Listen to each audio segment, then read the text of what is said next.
Since I bought this 35mm film camera, I have become completely addicted to shooting film, and I've definitely become one of those film photographer nerds. I'm always on the lookout for a film camera bargain, whether that's in charity shops, camera shops or online, and I've amassed quite a collection of film cameras. In this video, I'm going to run you through my collection of film cameras and talk about my favourite aspects of each of the cameras that I own.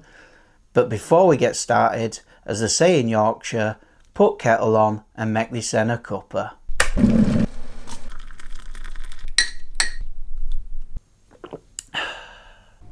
As I talk about each camera in my collection, I'm going to pop some photos on the screen that I've taken with each of these cameras. So let's start with the Canon EOS program, the first film camera that I ever bought.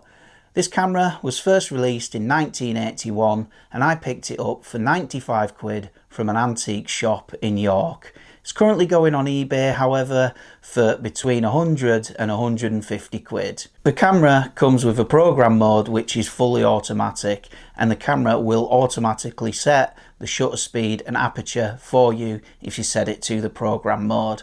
However, that being said, this is my go-to camera for the full manual shooting experience. This camera feels really good in your hand. It's a proper, robust, solid feeling camera, and it's an absolute pleasure to take about with you and shoot. This camera has the Canon FD lens mount and offers a really wide selection of lenses that are readily available on eBay and in various different camera shops. When I purchased this camera, it came with a 35 to 70mm zoom lens. However, I quickly purchased my favourite focal length to shoot with, a 50mm. So if you can pick one of these up with a 50mm lens, I'd highly recommend it. It's a great way to get going with film photography, having both the program mode and being able to shoot fully manual.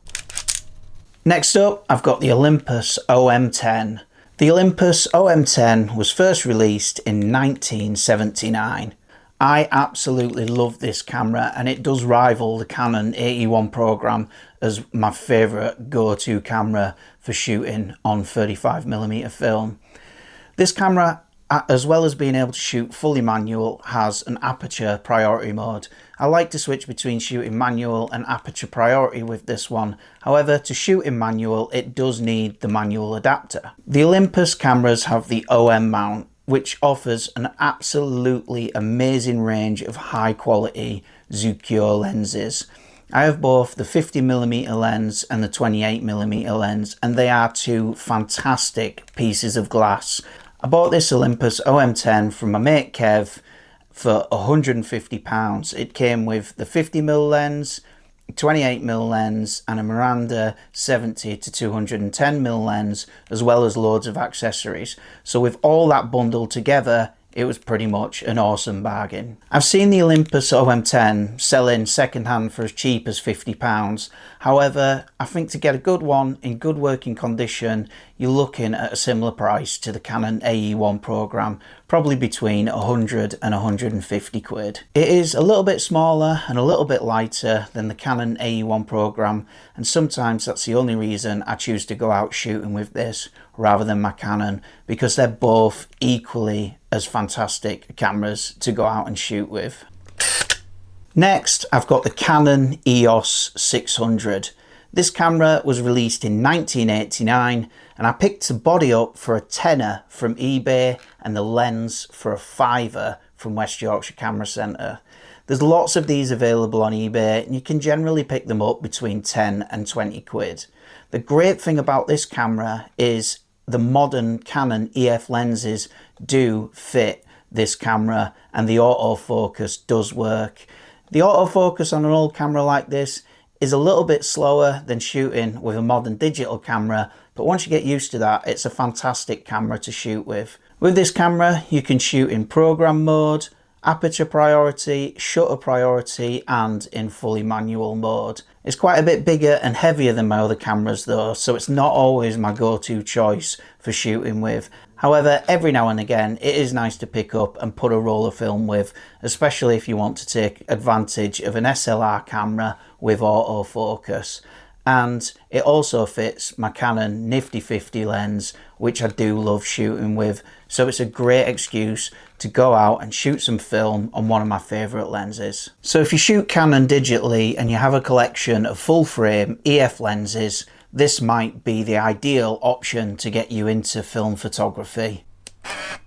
This camera is the Pentax Zoom 90, and it's a fantastic little point and shoot camera. I was lucky enough to be gifted this camera from my friend Mark. I've been shooting a lot with my Canon AE1 program and posting videos of my shoots and photos on my social media, and my friend Mark said, "I've got a bag of cameras that you're welcome to if you think you're going to use them." I said, "That'd be great, I'll have a look," and in that collection was this Pentax Zoom 90. I've seen this Pentax Zoom 90 camera going from anywhere between £10 and £25 on eBay, so an absolute bargain if you can get one in great condition and fully working order. The Pentax Zoom 90 was released in 1991. It's an autofocus camera with a zoom lens, really easy to use. Just point it at what you want to take a photo of and press go. And it's also got a built-in flash. So something like this is absolutely ideal if you want to get into film photography, but you don't have a great deal of experience with photography or shooting film. This is the Olympus XA3, and it was released in 1985, which is the year that I was born. My mum picked up one of these cameras that year to take our family photos, and it became the staple camera all the way through my youth. When I was a teenager, I always used to take this camera out skating and shoot photography of me and my friends. And I used to take it to gigs and shoot some live music and just collecting memories on this camera. So there's a lot of nostalgia when it comes to me and shooting with this camera. Unfortunately, this isn't the original camera that my family owned. I did pick this one up on eBay for 80 quid. What I love about this camera is the flash is detachable, which makes it an absolutely tiny, pocketable little beast. The camera has this clamshell cover, so it doesn't really even need a case. When you're ready to shoot, you just pop it open, and it's a very simple point and shoot camera, fully automatic. That being said, it is a rangefinder camera, and you do have to manually set the focal distance. You've got three options for focusing on the side of the camera. You've got portrait, head and shoulders, full body, or mountains. So three different focal lengths depending on the subject and the distance from the subject to the camera. It's really important that you do set those, because on occasion I've completely forgot and have ended up with some blurry photos. All in all, I absolutely love this camera. It's got a fantastic 35mm Olympus Zoom lens. If you're looking for a point and shoot camera with a little bit of focusing flexibility and a higher quality lens than the average point and shoot, this is the camera to go for. The latest addition to my film camera collection is the Olympus Pen EE-2 half-frame film camera. This camera was first released in 1968. With it being a half-frame film camera, it can shoot twice as many photographs on one roll of film to your standard 35mm film camera. It does this by shooting 2 portrait photos in every frame that a regular film camera would shoot a landscape photo. I picked up this camera from York Camera Mart, and it was priced at 120 quid, but my friends Neil and Dee got me a £50 voucher for my birthday, so I paid 70 quid for it. They do go on eBay for between 100 and 150 quid, but I was really lucky because this one is in absolutely perfect condition. Unfortunately, I've not yet had the chance to run a roll of film through it, but I'm really excited to use it. The camera has a 28mm lens f3.5. It automatically selects the aperture, and it automatically selects one of 2 shutter speeds, 1/40 or 1/200. So it's a very simple camera. It does have some limitations with its automatic settings, but getting twice as many photographs from one roll of film really does appeal to me, and I can't wait to experiment using half frame photography, so look out for that in a future video. So that is my working and usable 35mm film camera collection. However, I've got two more cameras in my collection that I class as not usable at the moment. I've got this Ricoh AF5 that my friend Adam gave to me.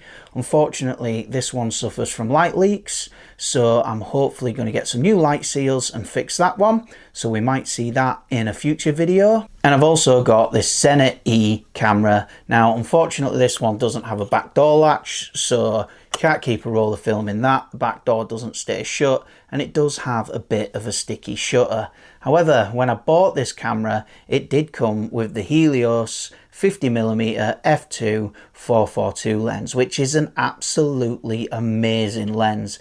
I've just published a video of me using this lens with my Sony a7 III, so be sure to check that out. So I hope you've enjoyed this video of me nerding out about my 35mm film camera collection. If you have, give it a like, give it a thumbs up. If you've got any questions about any of the cameras I've talked about today, drop them in the comments. I'll be happy to answer them. Subscribe to my channel and check out some more of my videos about shooting film. And I'll see you in the next one.